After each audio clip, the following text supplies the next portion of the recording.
Okay, bootstrappers, it's time to start setting things up. Now, I am logged in to the back office for our website.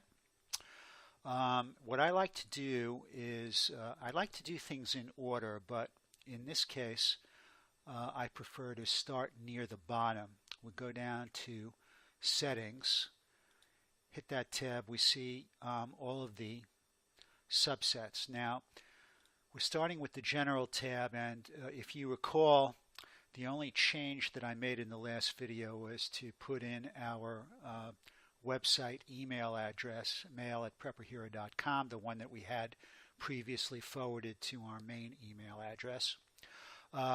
We also want to put in a tagline. For the time being, I'm just going to put in be a survivor. I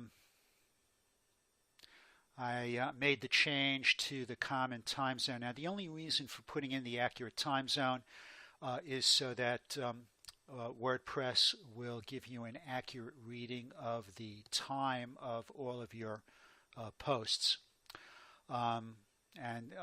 You know, actually the easy way to do it is that they put in the universal time, which I believe is Greenwich time. You would just take a look at your local clock and add or subtract the number of hours to bring it to the correct local time, which in my case is United States Central Time.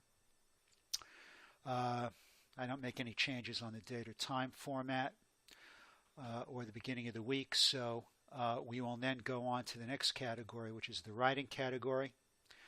And again, you're going to see these posts at the top where they're still trying to sell us stuff. We're going to go down to the only important point here is the category post. There's a default uncategorized category that's put in for all of your posts. I'm not going to put in any categories just yet. I'm going to see how the posts sort themselves out, and I like to divide things up into categories that are logical, that appear logical based on the posts that I'm producing. So I'm not creating any categories just yet.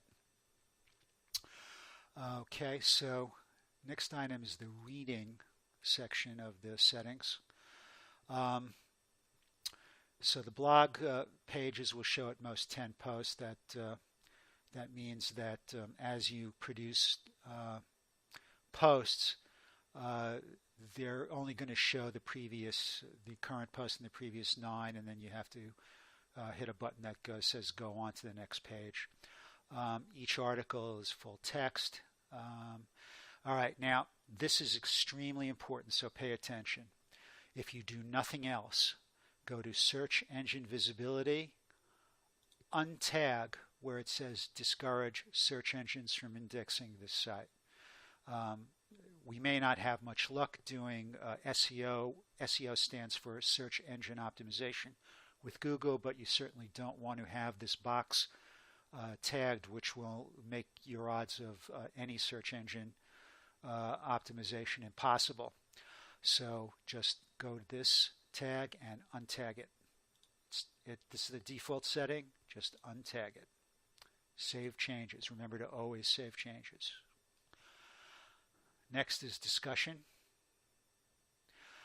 This is just to notify WordPress how you wish to be notified of comments, basically. I'm just going to leave this. I'm just going to leave this as is.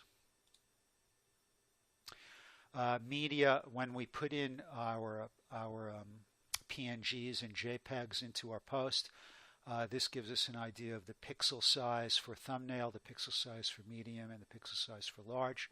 You can change that if you want. I just leave it at the default setting. And the next item is also extremely important. It's called permalinks. This is also for search engine optimization. This used to be a lot simpler, and there was the option for custom structure used to be blank. and everyone just ticked off custom structure and put in this.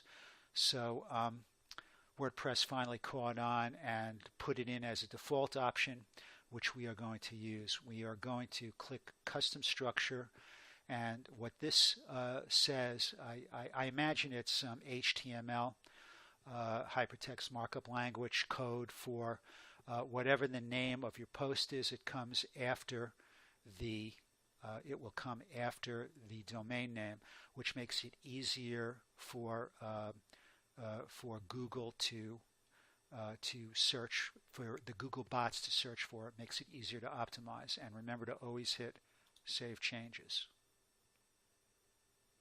All right, so that's the first item of changes that we're going through.